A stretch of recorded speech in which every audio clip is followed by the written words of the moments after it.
All right, Math 8 kids, this is Mr. Kim. Again, it's all right, I couldn't be here today. I'm on campus doing math stuff, and you got jobs to do as well. Remember that you represent me while I'm gone, so the teacher's opinion of me is actually going to be based on you and how you do. So show them your best, show them that you're ready to learn, and show them that you can actually figure out what to do when I'm not here. All right? Let's trade if you haven't. Your homework should be out. Ready? 3, 2, 1. If you haven't, hurry up. Catch up. Here we go. All right. Nothing too crazy as far as the homework correction goes. For part 7, question 7, you should have A, B, C. C has not two answers, meaning it doesn't have to have two answers. It could be this one or this one. You just had to add up to a certain percentage. So both combinations will work. 8 is straightforward. You have to have a pie chart. You have to have it broken up into these 4 pieces, size-wise, right? Bus and car should be relatively the same size. Walk should be the next biggest. Bike should be the smallest, obviously. So 4 pieces, 4 points. They don't have to be in this order, though. You could order it however you want. The rest is pretty straightforward. Teacher, please pause at this time. Now would be a great time to pass out the handout that the students are going to be given today. Also, students, for those of you that don't have your iPads today, or maybe it's not charged or something like that, raise your hand and the teacher can also pass out a copy of the lesson as well. So let him know. Please pause the video at this time.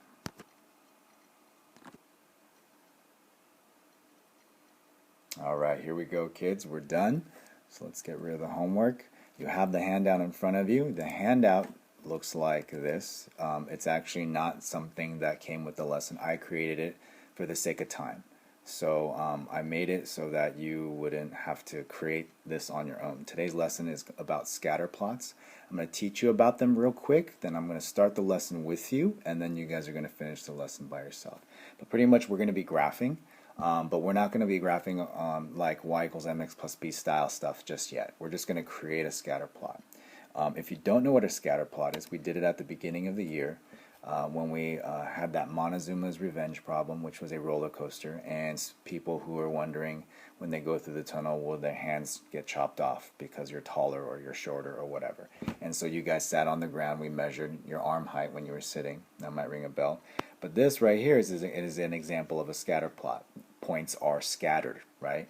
Sometimes they form a pattern like this, sometimes they don't. So before we start our lesson called Organizing Data in a Scatter Plot, let's just take some quick notes about what a scatter plot is. Go ahead to the bottom of your handout. You have some room, right? Down here at the bottom, there's some room. We're going to draw some pictures of different examples of scatter plots, and then you guys are going to do your lesson. And on the back side of this, right? So down at the bottom here is where you're going to draw.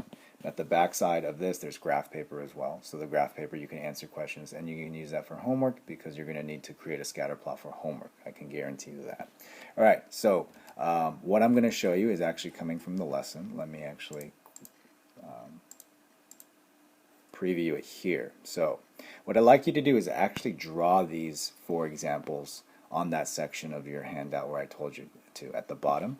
So take about 2 minutes. Okay, it shouldn't take too long. Actually, you should be able to finish this in like a minute. All right, so I'm going to keep talking. You draw these. So include the X and the Y labels, please, because those are important. Because I'm going to define these as X and Y. Don't do this part yet because you might do it all wrong, and there's no point in doing it all wrong, even if you think you're right. I'm going to describe each of these so that you have an understanding of what these scatter plots mean. So one more time, these are all scatter plots. Again, include the X, Y labels as well, because the points are scattered, right? Scatter plot. Plot means graph. So it's a scattered point graph. Now this first one seems like the points are patterned upward, or they're associated going up. So let's define this real quick and write some words down to help you understand what the first one means. So here we go. Write this down. For the first one, as X increases, comma, Y increases. That's why I told you to write your X and your Y. What do I mean? As X continues to increase in value, in number, whatever you're measuring, right? Distance, time, size, weight, the points are going up. That means the Y, this guy right here is going up. So as x increases, so does the y, which is why they're both going in the upward direction, right? This one, as x increases, you guessed it, y decreases, right? The points are going down further, closer to the x-axis. So let's write, as x increases, y decreases. So let's give you a quick example as x increases of the first one. The first one, for example, as you study more, your grades go up. Wonderful idea, right? And something so brilliant. No, just kidding. It's not, right? It's proven. The more you study, usually the better your grades. As x increases, y decreases. For many kids, the more you don't study, or the more time, let's say, you're on a device, or the more time you spend doing nothing, then your grades might go down, right? So you guys get the idea. In this one, if you notice, it's kind of scattered everywhere, right? So let me go back to this one. Don't draw this line yet, but we call this a line of best fit, okay? And what that does is it kind of splits the data in half, and you can kind of see that everything's going up, so it makes sense. So the line of best fit that we would draw here kind of goes down. Again, splits the data in half, and this is how you would know it's a good line of best fit. Let me give you a bad line of best fit for this second graph here.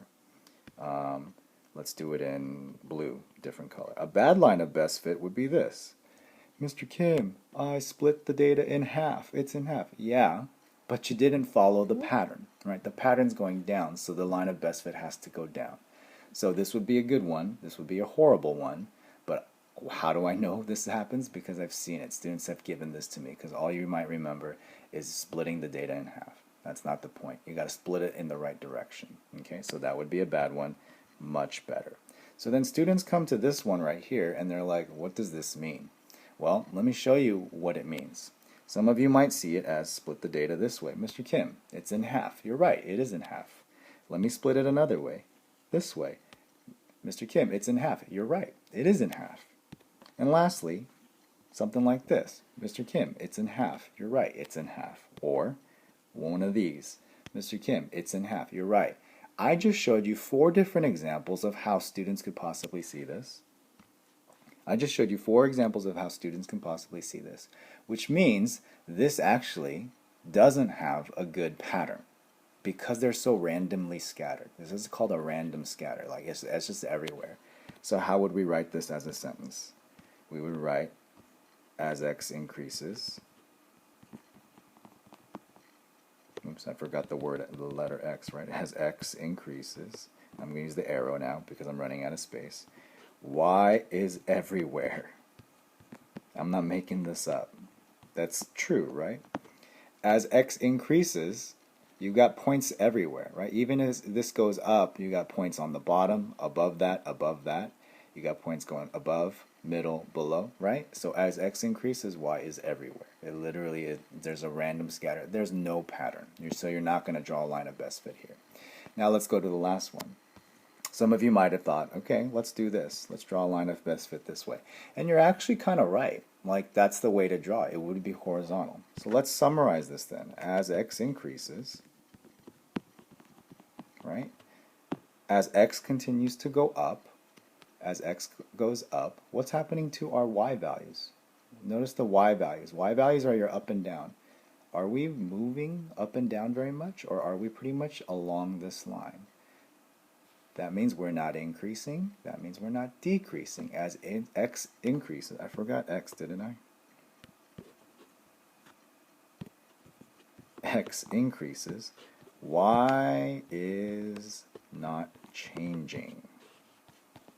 In other words, y remains the same. So these are the main 4 types of graphs, scatter plots you will see. Okay, so I just gave you a quick introduction.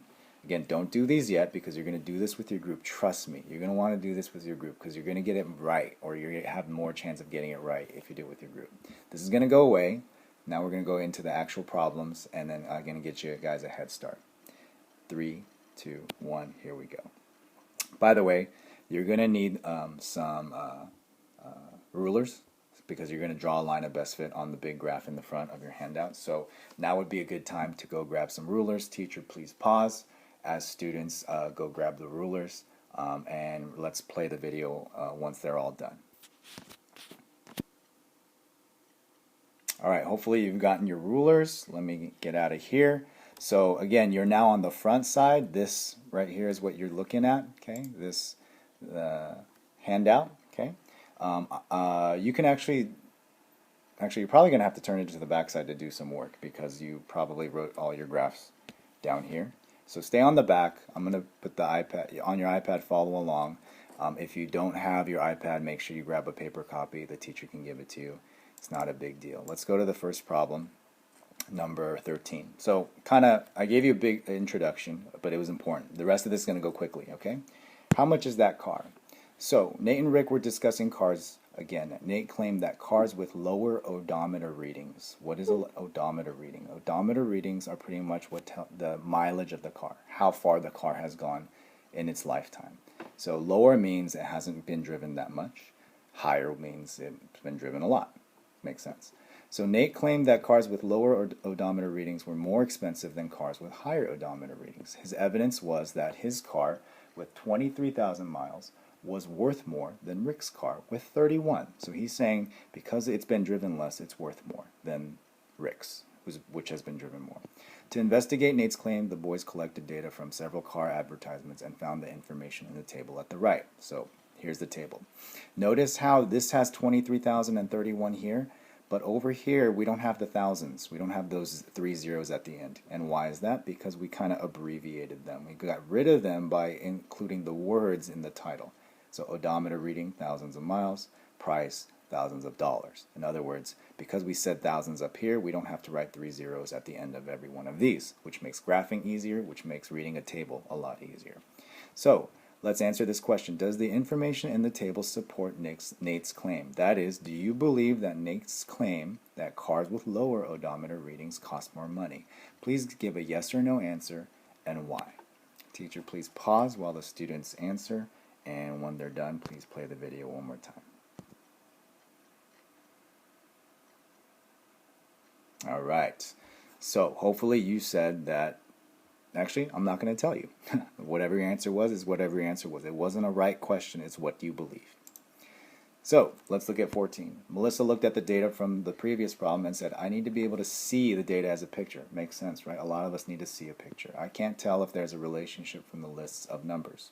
So in other words, she's looking at this table and she can't necessarily see a pattern. Okay, it's just numbers. So she wants to see a picture, is what she's saying.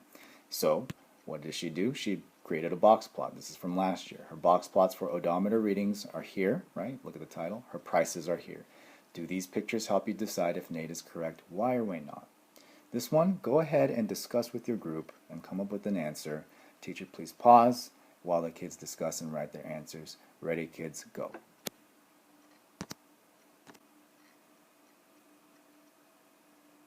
All right. This one, I'm going to tell you what you should have written. Box plots actually don't help you much. Okay? They show you quartiles, right? The lowest number, the highest number, the median.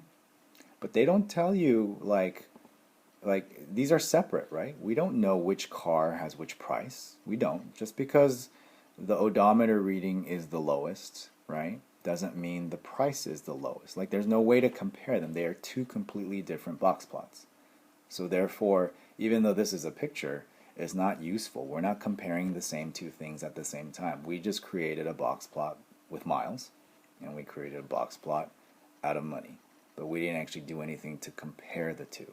Right? And that's the important part. Can you make a comparison? Can you see a pattern? So the answer is no. And I just gave you a bunch of reasons why not. All right. Change your answer if you need to. Okay? Go ahead. Erase, erase, erase. Scratch out, scratch out. Go ahead. All right. We're going to move on, though. So pay attention. All right. So this is where I'm going to let you guys go. But let me give you a quick pointer. Melissa wondered if a coordinate graph, so scatterplot, could help determine if there was a relationship. Follow the directions below to create a scatter plot. Now, let's read these 3 bullet points. Set up a graph showing odometer reading on the X and price on the Y. You already have that. I'm so awesome I did that for you. You're welcome. Second bullet point, label equal intervals on each axis so that all the data will fit. Again, I did that. You're welcome. I know, I'm amazing, I'm awesome. Third, this is where you're going to do this. Plot the data points from problem 13. Go back to problem 13, go through your iPad, scroll up, and you're going to plot the points. Okay, and I know I'm not awesome. I did not do that for you, but I think you can manage because you guys have seen what a scatter plot is already. Okay, you're going to answer these questions down here after you graph, right? After you plot the points, you're going to do B, C, and D. D introduces that phrase I already told you, line of best fit, and you guys know what a line of best fit now is, and that's where the ruler comes in. Please use a straight ruler, please. Don't just freehand and sketch in a line of best fit, because it's probably not going to be straight, which means it's not a line.